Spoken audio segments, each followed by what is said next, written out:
Well, the C41 is actually sharing a lot of common parts to the C39, simply due to the regulations that were voted a bit in a hurry during the 2020 years and the corona situation. So some parts had to be frozen, like the chassis. We decided to freeze the chassis to carry over the gearbox and many other elements like the cooling system.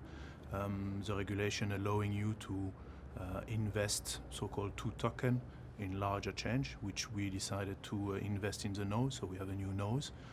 But once you have burned your 2 token, a lot of other parts had to be frozen. So it's quite unusual for Formula One that during the winter we are not redoing the entire car. It was mainly driven by the regulation, which are prohibiting this to also keep the cost under control in this special year that 2020 and 2021 are.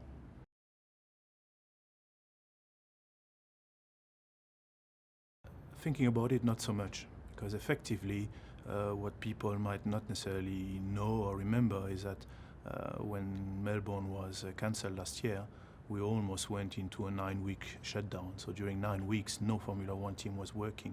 A period of the year where we would have been starting to redo or to do the car for the 2021 season, which has been, in terms of new regulation, postponed to 2022.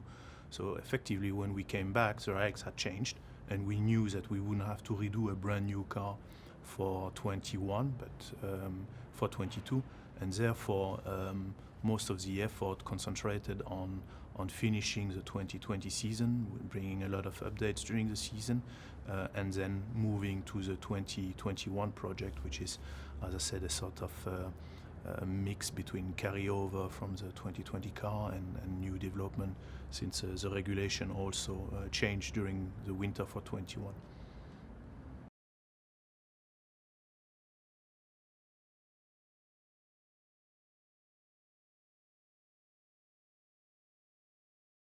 Well, certainly not for 21.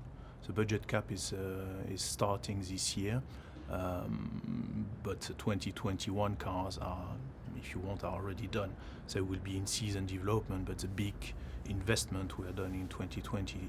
Plus, the regulation are relatively stable.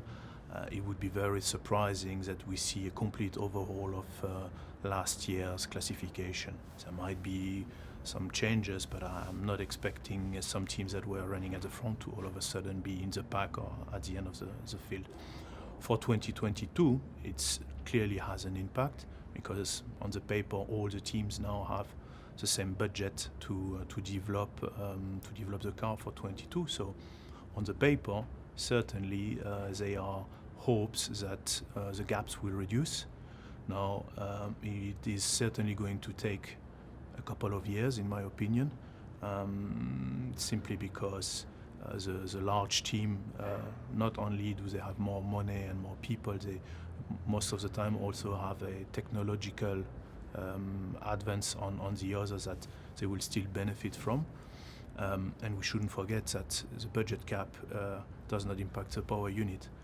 And therefore there will still be a large differentiator, which is the power unit, which is effectively the heart of the car, and therefore if a manufacturer does a fantastic job, then he will, and his client will certainly have an advantage with respect to the others. So on the paper, I'm confident that in the next 2-3 years it will reduce a little bit the gaps, but we shouldn't expect all of a sudden that on 23 races there will be 10 winners. I would be very surprised.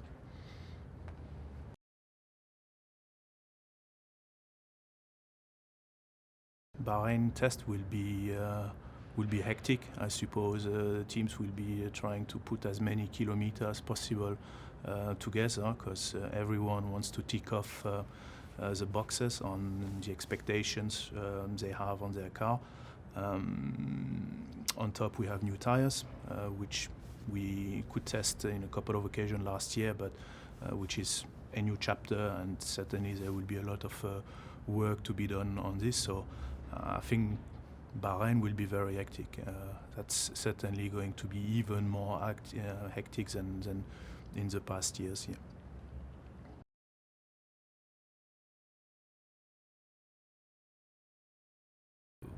we are finishing the car now, so we will go to the track. We hopefully be able to, as I said before, to tick off the box that our expectation are matching reality, or reality matches our expectations.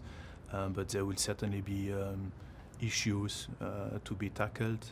I expect on the drivability side that maybe the driver will be complaining about some characteristic affecting the balance of the car and their confidence in the car, which then clearly will be somehow in what we will try to tackle for the coming season. In terms of pure development, we are planning updates during the season.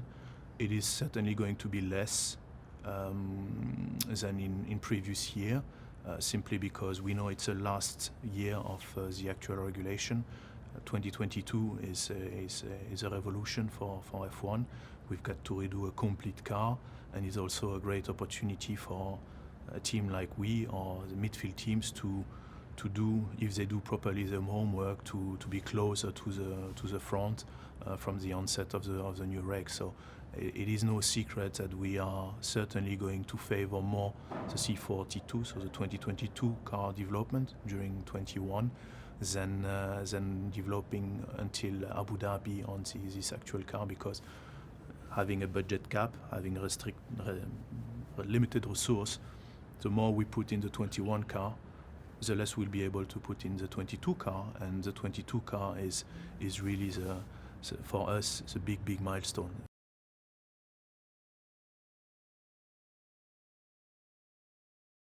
Well, you have the certainty that your drivers, what they like, what they don't like, will be the same. So since we have limited running time during the winter test, and the 21 car is effectively a sister of the 39 of the 2020 car, we know what they expect, what they want. So we've been working on the car to try to mitigate some aspect of the car they didn't like. If we had a completely new driver with a completely different style, we would start for this last season with very limited testing time from a blank sheet of paper, which would certainly be an additional challenge. So having these two drivers, the continuity on that side, certainly helps the work of the engineers to hopefully provide them a tool they are confident with to really push constantly to the limit.